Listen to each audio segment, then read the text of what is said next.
तर मुख्यमंत्रीपदाच्या चेहऱ्यावरून उद्धव ठाकरे यांनी पुन्हा एकदा काँग्रेस आणि शरद पवार गटाला आव्हान दिलेलं आहे।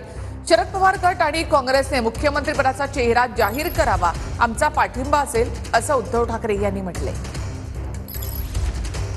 मी 1.5 महिन्यापूर्वी षण्मुखानंद हॉलमध्ये महाविकास आघाडीचा जो कार्यक्रम झाला तेव्हा जे जाहीर केलं तेच सांगतो। कारण उल्काताई तुम्ही बोललात की महाविकास आघाडीमध्ये जर काही वाद होणार नसेल तर मी तेव्हाही बोललो, आत्ताही बोलतो, काँग्रेसने आज नाव जाहीर करावं किंवा राष्ट्रवादीने करावं।